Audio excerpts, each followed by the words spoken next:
Bonjour à toutes et à tous, je suis Justine Parmentier, votre conseillère en gestion de patrimoine.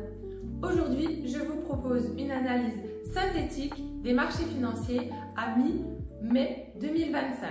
Entre détente commerciale, tensions géopolitiques et performance sur les marchés, voici ce qu'il faut retenir. L'actualité de ces derniers jours est marquée par une détente sur les tensions commerciales.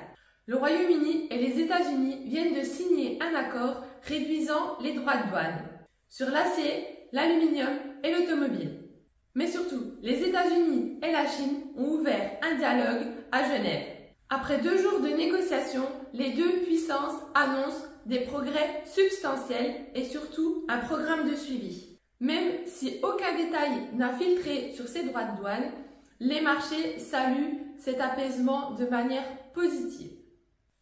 Côté géopolitique, la période reste tendue.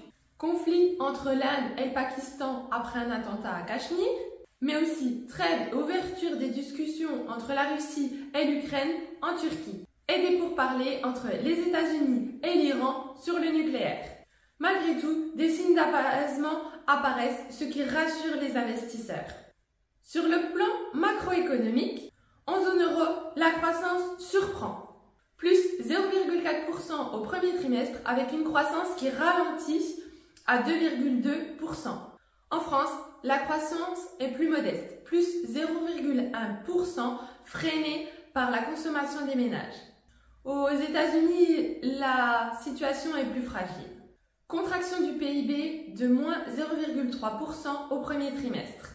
Recul de l'activité manufacturière et une dette publique qui explose avec 514 milliards de dollars d'emprunts prévus au trimestre 2. La Fed reste prudente, pas de baisse de taux prévue à court terme. Mais le marché anticipe un assouplissement d'ici la fin de l'année.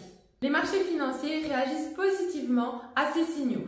En Europe, le CAC 40 gagne plus 4,92% depuis le 1er janvier.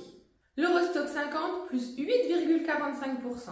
Aux États-Unis, le SP500 limite son recul à moins 3,77%. Le Nasdaq 100 à moins 4,52%. La saison des résultats est globalement bonne, même si certains secteurs comme l'automobile et l'énergie restent sous tension.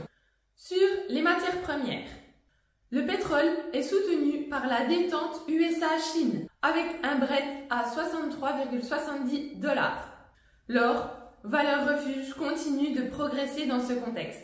En résumé, malgré des tensions géopolitiques persistantes, la détente commerciale et la résilience de l'économie européenne redonnent confiance au marché. Pour vos investissements, gardez en tête la nécessité de diversifier et restez à l'affût de la conjoncture et des opportunités. À très bientôt pour une nouvelle vidéo.